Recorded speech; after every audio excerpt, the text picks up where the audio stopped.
Hi, I'm Ludwig from Germany.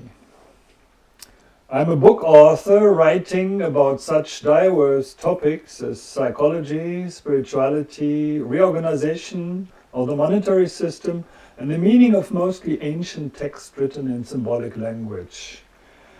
Some 11 years ago, when I wrote my first book on our monetary system, I chose the symbolism of Tolkien's Lord of the Rings to explain the negative and down-spiraling automatisms of our monetary system. And in doing so, the Lord of the Rings opened up to me as a source of knowledge and wisdom on different levels and in different respects. I have discovered in more and more detail that the Lord of the Rings has symbolically conveyed to us a specific spiritual perspective on the last 200 years and on our time and the decades to come. This means he has also encrypted what is happening right now, some 70 years before it happened. Been working on interpreting Tolkien's symbolism for over a decade now, and his fantasy world keeps inspiring me. This means my interpretations have been derived from my listening to the fantasy figures. Interpretations in general need to be coherent and consistently logical within themselves, but they can never be true or verifiable in a scientific sense. This means there may well be other logical and coherent and thus valid interpretations. Given the depth of Tolkien's symbolism, this would not surprise me. I hope my interpretations are inspiring to you. As I see it, one of Tolkien's core messages in our entrapment in illusion is our entrapment in illusions, because of our fight that only we know the truth, an attitude that is symbolized by the One Ring, as you will see in video 5. So it would be a contradiction in itself if I claimed my interpretations to be the truth. The world is full of people fighting to make others see their views as the truth. My interpretations rather want to contribute to a world of communication and cooperation in which people listen to one another instead of trying to impose their views onto one another. Though I work very thoroughly and carefully on the interpretation, I cannot and do not make any claims of exclusive validity. Take the whole thing as a game. We will look at the Lord of the Rings symbolism and the events in it referring to our time in a series of 8 videos, of which this one is the first. I know that many people will have difficulties imagining that there could be deeper knowledge and wisdom that can be derived from the Lord of the Rings. Of course, it is good and proper to be skeptical and be determined not to be deceived. Actually, you have to be, to really get what this series is trying to convey. Tolkien emphasized that his writings are no allegory, and from my perspective, this is very true. For the Lord of the Rings may not be a mere allegory, but a concrete message for mankind encrypted in a symbolic language containing concrete warnings, concrete solutions, and a concrete focus how we can overcome the massive global problems of our time and ultimately steer them into a positive, solution-oriented direction. My German books deal with this question of human history behind the story, and ultimately come to the conclusion that Tolkien's writings recount human history from a specific spiritual perspective. They do so in a fast motion with a focus on the essential processes in the evolution of our collective spiritual transformation. At the end of this video series, you will have some picture of that fast motion human history and of what is coming towards us in our time. To learn more, you can then read my books. I might translate and publish them myself as ebooks, and or an English publisher might want to publish them. Human beings live in 2 worlds. We have the physical world around us, and the other world is the consciousness within. This inner world is similarly complex as the world around us. Now, it is possible to depict the structure of our inner world by means of specific symbols. This is actually a discipline that is thousands, or rather 10,000s of years old and called mythology. With such symbols, it is then possible to narrate stories expressing various processes within our mind with individual and collective validity. Actually, most ancient scriptures of mankind were written in such symbolic language, such as large parts of the Bible, many folktales too, narrate consciousness processes through symbolic figures. One of the most modern symbolic languages depicting collective processes can be found in the writings of J.R.R. Tolkien. Tolkien's symbolic language focuses on the essential relevant level of our consciousness, and on this level we will see in the third, the sixth and the eighth video what is happening on Earth right now and what may be coming towards us. That will be exciting, for according to Tolkien's foresight, we are now heading towards the decisive turning point in human history. In most cases, the consciousness processes depicted by Tolkien can be allocated to historical events. As already mentioned, The Lord of the Rings covers the last 200 years and the next decades and further. At the moment, analogously to the events in The Lord of the Rings, we are in a phase with three storylines running parallel. Aragorn's trip through the realm of the dead, the war against Minas Tirith with the most complex events, and Frodo's journey to dissolve the One Ring. In the third video, we will look at the meaning of Frodo's situation for our time, and in the sixth video, the situation in Gondor, where the possibly most important event of our time is encrypted that may come towards us in the next years. The word may here, of course, means that Tolkien's predictions are not, even if the interpretation is proper, they would still not be carved in stone. We will have to seize the opportunities that will be opening up to bring about the change we want to see and work for it. More than with any other country, Frodo's current situation with respect to our world has to do with the United States. This is basically why I'm making these videos available in English too. I want the Americans to hear this. I think the knowledge Tolkien conveyed symbolically can greatly help you in your fight for freedom and justice. We will get to that in the third video and in the sixth.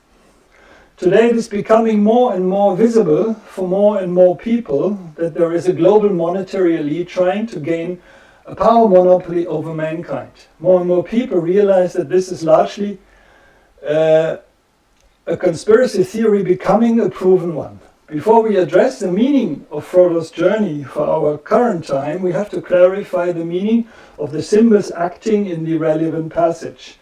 Doing so will take two videos, this one and the next. In this first video, we will only look at the figure of Sauron, because Sauron alone is central and complex enough. Generally, we'll approach all symbols with respect to their meaning for our human mind, followed by some reflection to the symbol's meaning for our outer world. In many ways, Sauron is the most important figure in The Lord of the Rings. He is the defining evil for all efforts to defeat him.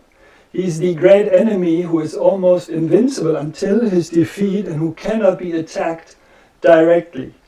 With this, status, Sauron symbolizes the human ego that likes to extinguish all aspects of selfless love within us and wants to be the sole ruler over our whole life. And if we allow ourselves to be guided by our ego in an unchecked manner, it will just do that. We need to develop spiritual qualities against the preferences of our ego, qualities such as forgiving, being generous, sharing selflessly, granting others what we would like to have for ourselves, keeping a given word that it only costs us, being conciliable and forgiving in a dispute, for instance. Our ego does not want all that. Time and again, this can result in an inner fight whether we follow and serve our ego or the love, truth and integrity within us. This inner fight exists in almost every human being. The difference between people results from the degree of identification we have with our ego, whether we serve it or whether we sincerely aspire to dissolve it. If we follow our ego, it means that we serve it. That is the meaning of serving Sauron.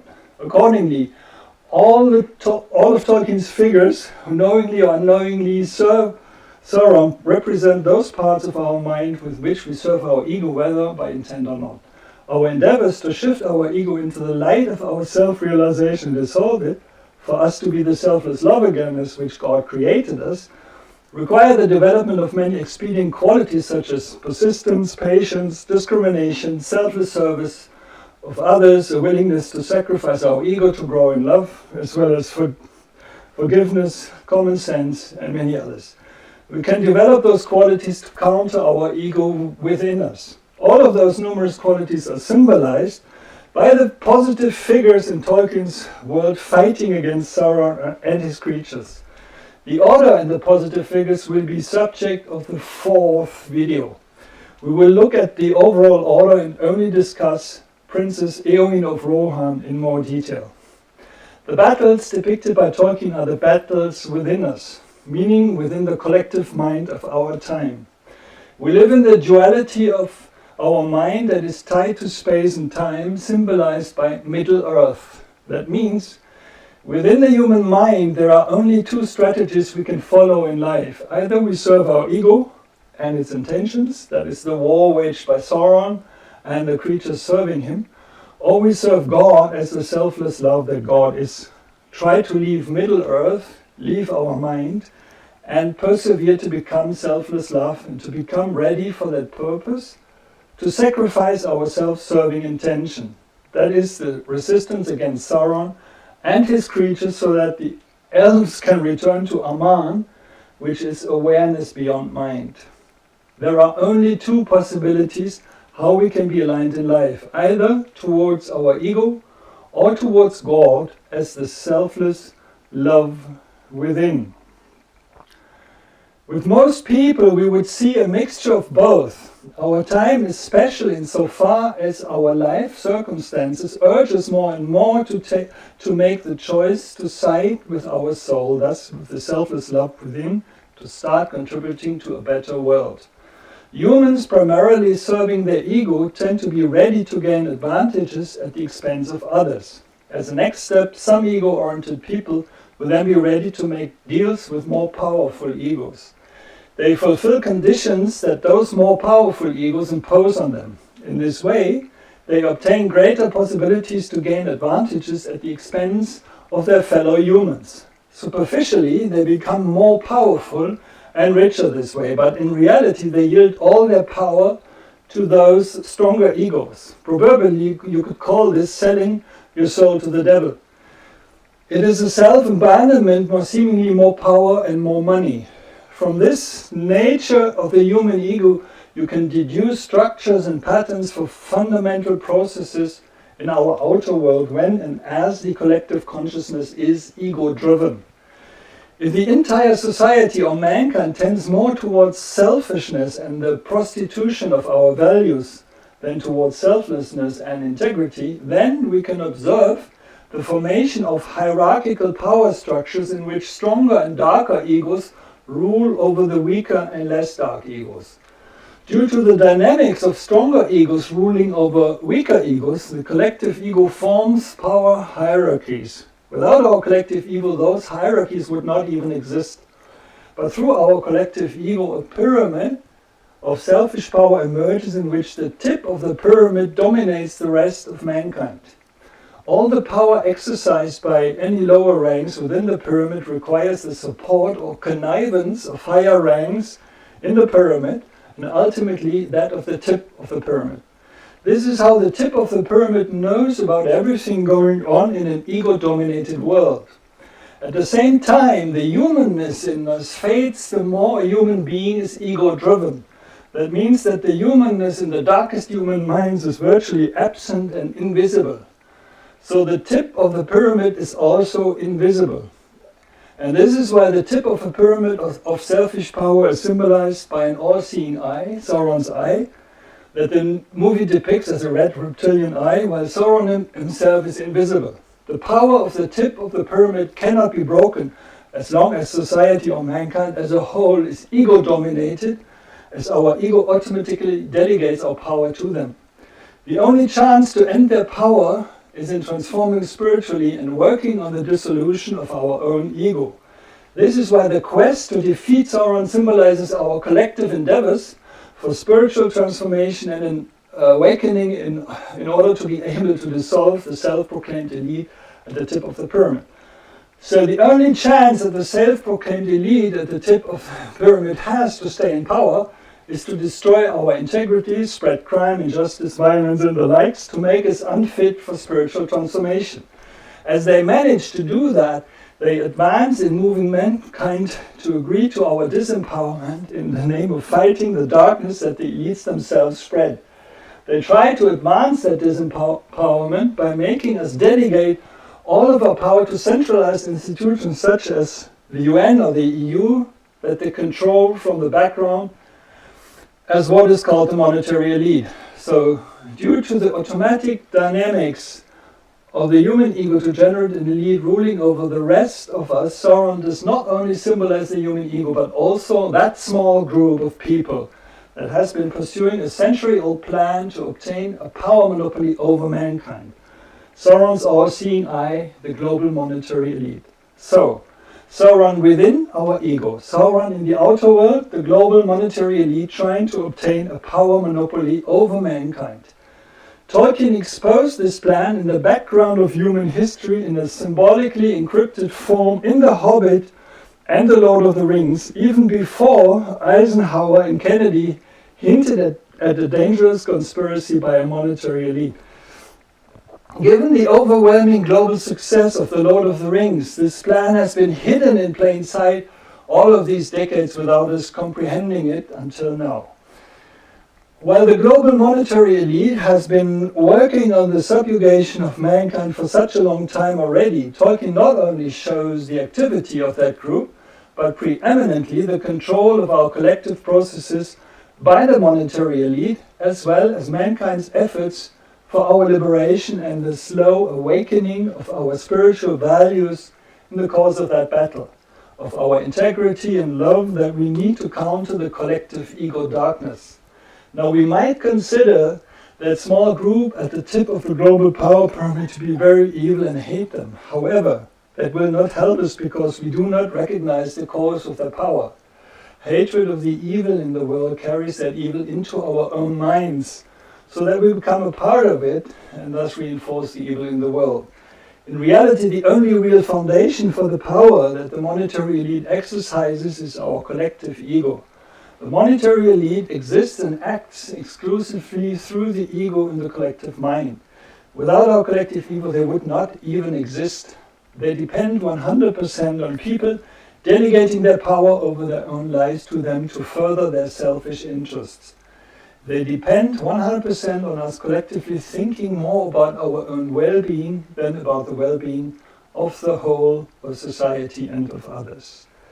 The monetary elite's dependency on our ego is, of course, the reason why the mainstream media have been spreading selfish thinking and materialism in all areas and aspects of societal life.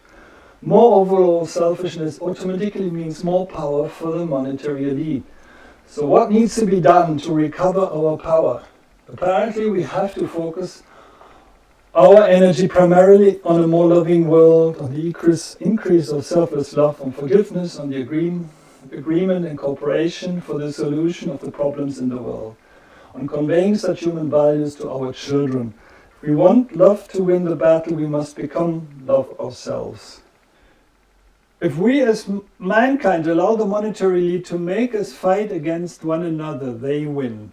If we as mankind work together on the required solution, love will ultimately win. Referring to the fundamental duality of human life, if we serve the Sauron within ourselves, that means our ego, that will ultimately only serve the Sauron in the outer world, the global monetary elite, because our ego will allow them to achieve their power monopoly over mankind and over us as well. If we want to defeat Sauron in the outer world, we must not serve the Sauron within us. That means the only way we can save the world is by our collective awakening to a selfless service of a better world. There is no integrity in serving the Sauron within us and getting upset about the Sauron in the outer world, because by our own selfishness we actually and literally serve those we get upset about. Only by serving others and the common good selflessly and cooperating on the solutions for the problems in the world, love can win the battle. We can create in the outer world only what is within us, within our consciousness. If we want a world reigned by love, we must ourselves be that love and see and recognize the good in others. In this manner, the good becomes stronger within all and love will win. That's it for today. In the next video, we will talk about the Hobbits, specifically about Frodo, then about the orcs and Minas Morgul. If you have any questions or ideas, leave me your comments, give me a like, subscribe my channel and spread the videos. See you.